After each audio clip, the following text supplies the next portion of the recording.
I can still hear the rain from that night. It fell steadily, indifferently, as if the sky didn't care that my wife hadn't returned home. The clock had long passed 2 a.m., and every flash of headlights across the window pulled my eyes to the driveway, hoping it was her. But it never was. A week earlier, she'd mentioned a work gathering. "It's nothing big," she'd said, brushing a loose strand of hair from her face. "Just the marketing team, even my boss is going." I believed her. After nearly a decade of marriage, trust felt natural, not something to verify. By 3 a.m., her phone had gone silent. My last message, "You okay?" remained unread. The rain finally eased at dawn, leaving the house in a heavy stillness. It wasn't just quiet around me, it was quiet inside me. She arrived just after 7 o'clock. Hair tousled, makeup smeared, heels in hand. I didn't ask where she'd been. I just looked. She froze when she saw me still on the couch, the same clothes from the night before. "Hey," she whispered. "Didn't want to wake you." I offered a faint smile. "You didn't have to worry. I didn't sleep." Her eyes darted nervously. "After the party, a few of us went out for drinks. I lost track of time," she began. She was never convincing when she lied. Once, I would have found it charming. "Was your boss there too?" I asked. She hesitated, then nodded. "Yeah, everyone was." "Good," I said calmly. "I'll make sure to send him the invoice." Confusion crept across her face. "Invoice? For the Uber I'm about to take, to pack your things." The color drained from her cheeks. "Michael, what are you?" I stood, voice steady.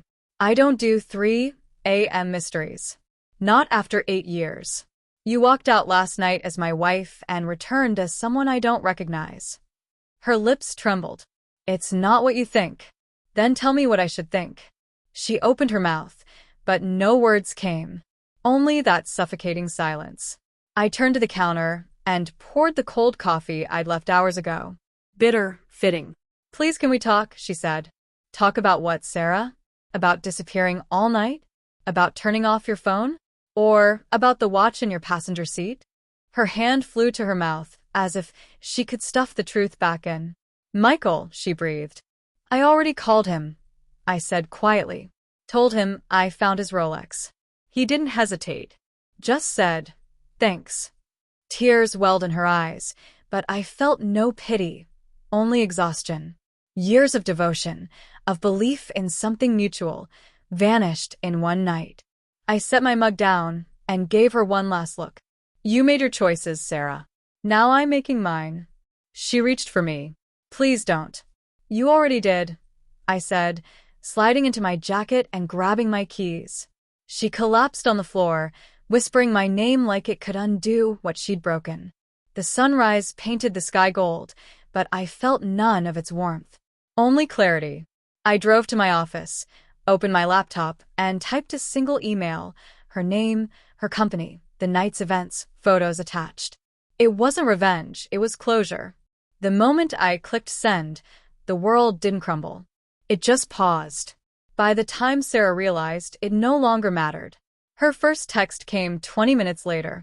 "Sarah, what did you do?" Another. "Please, Michael, we can fix this." And finally, "He's married. You're going to ruin everything." That last one made me stop. Not I ruined everything. She did. By noon, my phone buzzed incessantly. I ignored it while packing a small duffel. The home that once felt alive now felt like a crime scene. Every photo, every memory, proof of her deceit. A knock at the door brought her friend, Melissa. Panic shadowed her face. "Michael, what's happening?" "Sarah's losing it. You sent something to her office." I nodded calmly. "Yes, I did." "That's harsh. You could have just left." "I tried leaving months ago," I replied quietly. She didn't notice. Melissa sighed. "It was a mistake. Most betrayals are," I said. No anger, no shouting. Only truth. She left, and I locked the door behind her for the last time. That night, my inbox held a single reply from HR. "Thank you for reporting this. We are investigating." I felt neither pride nor guilt. Just peace. When Sarah returned home later, Eyes red and face pale, she whispered, "You got me fired." "No, Sarah," I said gently. "You did that yourself. I only told the truth." Tears streamed down her face. "You could have talked to me. Destroy you? I only stopped holding you together." "I'll fix it. Therapy. I'll change."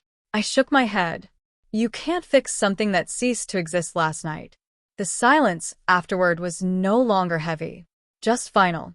I handed her the envelope on the table, signed divorce papers. "You already had these?" she asked. "No," I said.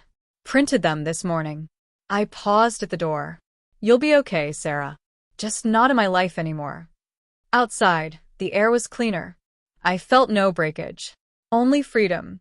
A week later, I moved to a small coastal apartment. Peace settled around me. A month passed before her text, "I hope you're happy." I typed back, "Not happy, just at peace." I sent it without guilt, without hesitation. That was the real closure, not revenge, not her downfall, but the moment I no longer needed her repentance to move forward. And as the sun rose over the ocean, painting the world gold, I finally understood what true peace felt like.